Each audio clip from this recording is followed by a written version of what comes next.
Jimmy,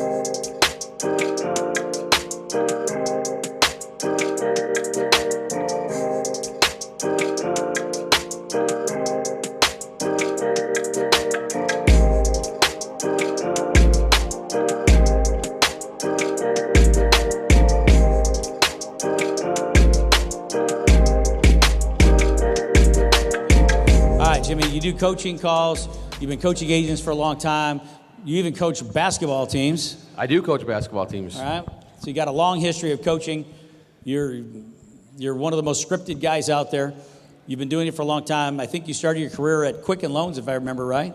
I did. Right? Yes, I did. And you became a coach there, teaching them how to sell over the phone. Yep, coaching bankers on the phone. You just sit and ride and shotgun with them and then get them ask more questions. Got to get them to ask the right questions. That's exactly. right. All right. And then you went over and you became a productivity coach for a huge brokerage, right? Yep. I was a productivity coach at KW Metro in Royal Oak. And from there really is where I just, learning everything at Quicken and everything that I did there, but taking this into the real estate side is really where I was able to just see how I could help. Right, and see where I could help people the most today. And things that we talked about to me is how do we take the idea from to execution quicker, right? We all have these great ideas, and as agents, and if you're a new agent just getting into the business, we suffer from all the analysis, right? We need any business, we need a website. What do we need? And one of the things with the podcast, and Kurt brought this podcast up, and Johnny and I met a couple months ago in the office during one of our boot camps. And we both said we wanted to do this podcast. So it was a Tuesday cast on Friday. We're going to start this podcast. So when Thursday came, we promised, holy crap, we do this podcast on Friday. So when Thursday came, we were like, holy crap, we promised everybody we were going to do a podcast. So we did it. And looking back on it now, if you listen to the first couple ones, they're all out there. But it's free for all Friday. But if you listen to the first couple, the sound's terrible. It doesn't look great. It wasn't very good. The content was kind of like we were just kind of running around and having some fun, and it didn't look good. But we did it, right? And we just did it. And I know Al says it like it's just Nike, right? But that's the biggest thing is just do it. Make some phone calls, get on the phone, do all those things, but plan your days out. That's the biggest thing I can see and everybody up here has said that. Right, have a plan, stick to it, run through it. Every coach, every leader, every team person up here will tell you the same thing. Love it. It's all about getting it out there and doing it and making sure that, like you said, Nike, just do it. Yep. Right? Keep practicing. Even as a coach, Jimmy, like you said, in your career, you kept falling, right? But you always fell forward. And I like how you're using my words now. I did, yeah. So I listened to you. To you. One thing I've taken failure out of my vocabulary. So, and I challenge all of you to do this, because when we say failure, there's an ending to failure. When we fail, it's like the end, right? There's an end result of failure. We failed, right? But if we fall, we get back up, right? If we fall, we get back up. We are going to fall in this business and in this industry all the time. We are going to fall over and over again. But think about it when you learn how to walk, and if you watch a baby learn how to walk, how many times a day do they fall? And they get right back up, and they fall, and they get right back up. Now the time starts to last longer, right? And they walk a little bit farther, and they walk a little bit farther. It's the same thing in this business. You're going to fall. But I challenge all of you to take failure out of your vocabulary. That's my nugget. All right, get that nugget, write that down. There is no failure. It's only falling forward. That way you get better and better. You're always going to get better. All right, thank you, Jimmy. All right, so in your coaching platforms, all of you have been coached before. Absolutely. Who've been your coaches? Absolutely. Well, it was funny.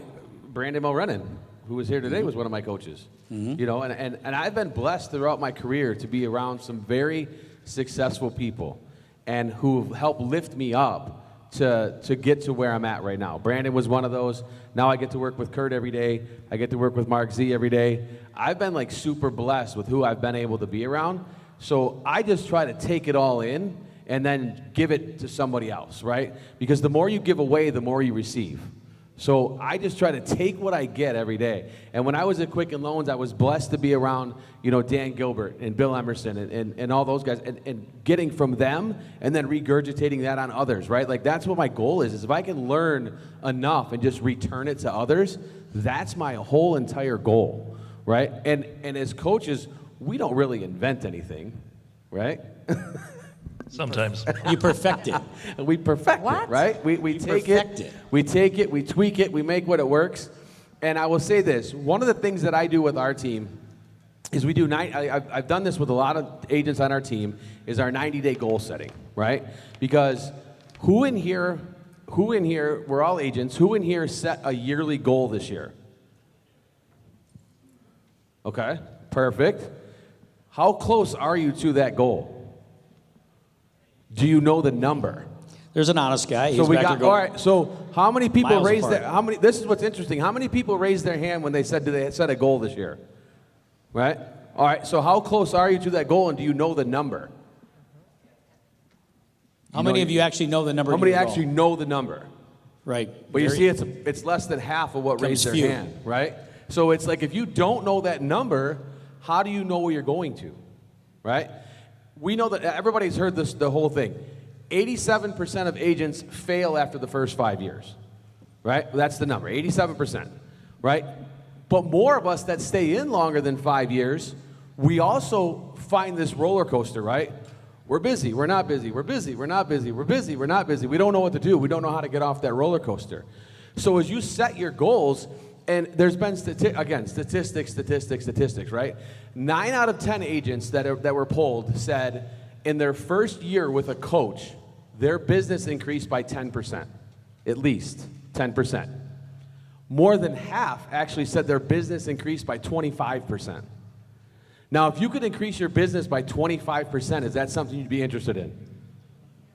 Yeah, right? I mean, that's what I would want to be interested in, how I could increase my business by 25%. So my goal now for our team is we set 90-day business goals, right? Because you have this yearly goal, but then how do you get to it on a daily, weekly, monthly basis? Because if we look at our yearly goal, it's a big elephant, right? And we say, you can only eat an elephant one bite at a time. You can't eat it all at once, right? So if you look over here, and if you ever want this 90-day business plan, I'll share it with you. You can email me at fantastic@soldbymarkz.com. What was it again? Fantastic@soldbymarkz.com. No ego there. It's a real email address. It's also fantastic at freeforallfriday.com too. So you give me a couple different ways. I think you're onto something now then. Yeah, you got to sell the podcast, It's not just right? an ego, that's the whole real package. All right. But yeah, so we go over this 90-day business plan, and I'll share it with everybody. I mean, it really so over the next 90 days, what are you going to be committed to? What can we commit to over the next 90 days that's going to change your business and your life? Then the top 3 areas I need to focus on, and what's going to get in my way. About 99.5% of the time, I have them write me in that spot. Because yourself is going to get in the way.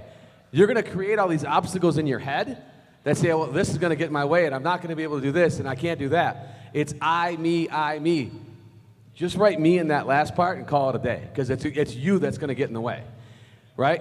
So the next part is how many closed transactions. So we know if we look at a year, and about 95.99%, I just made that up in my head, but most agents that I talk to that are brand new in the business, and I ask them, and who's brand new? Who's brand new in the business?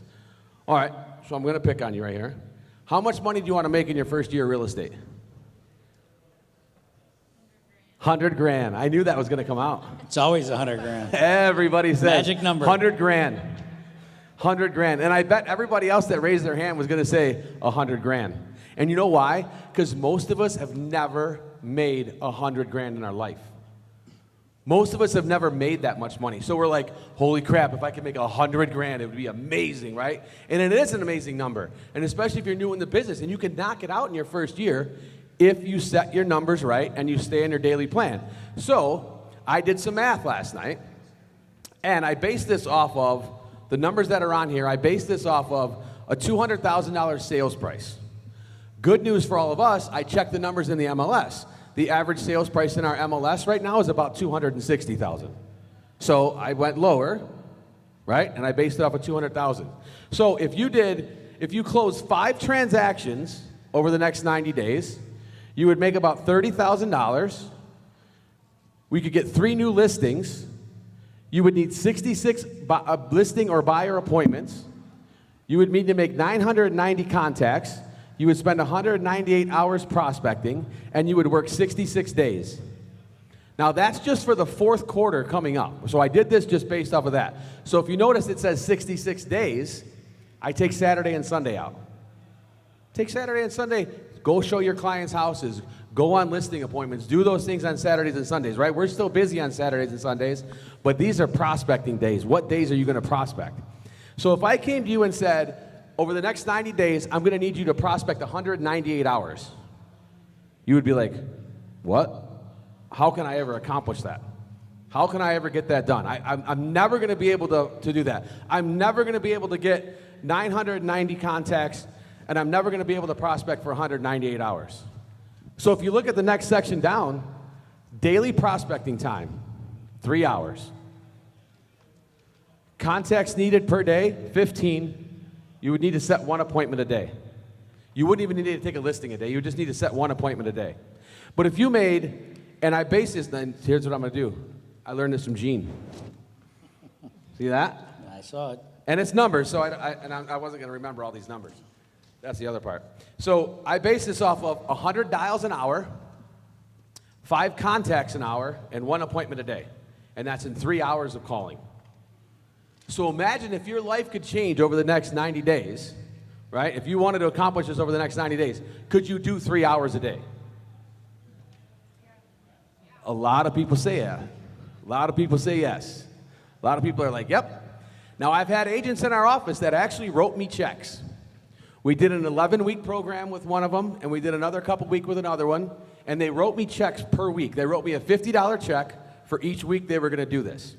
And I told them at the end of the week, if you do everything that we planned out, if we do follow your schedule, it was dialing from 9 to 12, catching appointments in the afternoon, right? If you do everything during the week, you get to tear the check up. If not, we get to donate the check to the charity of our choice. First week, check got donated. Actually, the first day. It was the first day the check got donated because she was like, she was a half an hour late for the first day, and I was like, yep, there goes a check to charity. So at least $50 went to a good charity, right? But the next couple weeks, she started ripping up checks, and she started ripping up checks every Friday. You know what happened? She had the most pending deals of her career in that month, just by doing that 3 hours a day. So if you guys want the plan, I'm happy to share it with you. And again, all of us and everybody that's been up here, we can lead a horse to water, but we can't make it drink. And I think I can. You asking a bunch of questions, it'll start drinking, right? No. He'll make No. that horse thirsty. No. Salt the oats and run the horse around the corral. They'll drink. There you got it. go. Yeah. See that? There's always See? an answer. All right. Let's.